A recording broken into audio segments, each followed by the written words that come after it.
For today's video mga lods, tayo inapahinsay na naman din sa masarap na kainan sa barangay Tangisan sa may Libho, Batangas City.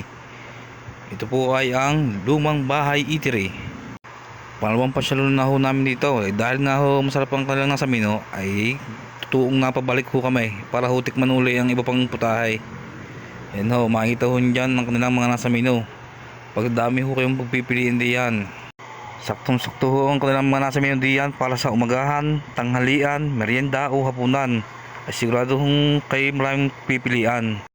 At ang isa pa hong maganda din sa kanilang lugar ay napakaliwalas ho at meron hong mga alaga sila diyan, mga iba't ibang klase ho ng isda. Yan ho, makikita ho diyan.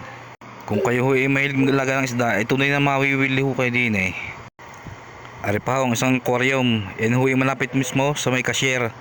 Kung nagkataong mahaba ang pila ng mga order ay hindi ho kayo mainip. At habang ho kayo nag-aantay ng mga inyong order pwede ho kayong magtingin-tingin muna din Huwag lang ho yung hahawakan ng mga aquarium at may nakalagay na nga ho diyan, hands up please. Yan nga ho, bawal hong hawakan. Ay tunay na ma-relax ho kayo bago ho kumain. Kapag ganun ho mga isda ang inyong mga panood, gaganda naman ho ng mga alaga nilang isda.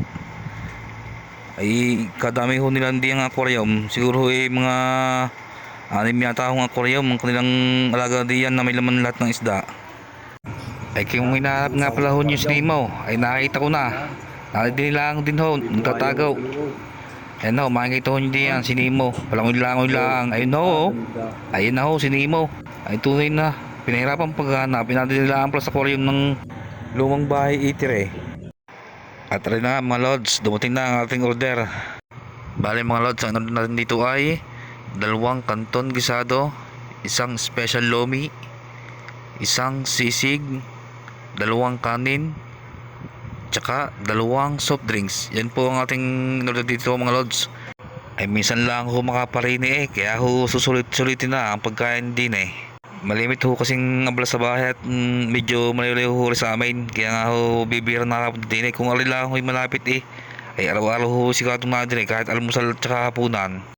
Pag sa dami mo ng pagpipilian din ng pagkain ay tunay na hindi ho kayo mananawa. Kahit ho araw-araw kayo na din iba't ibang putahe ho yung mga tikman. Nasa inyo na ho yung kung anong orderin. Pero kahit ho kami nakapakain na sisig nung nakarang gabi ay umorder pa din ho kami dahil nga ho paborito ng aking kasama ay nakain pa ho ng lumi masama na ho ang titay kaya hindi maaaring hindi order na rin para ho matimusan niya dahil nga ngayon lang ako siya nakapunta dito.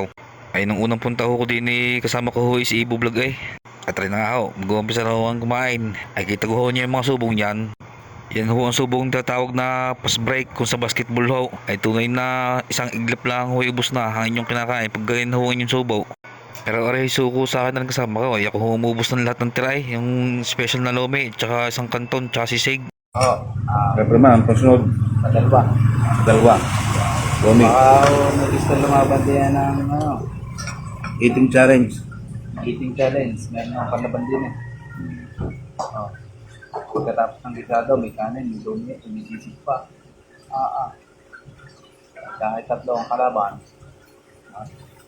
Suko. Ilan mo din ang kain? Suko ako. Suko.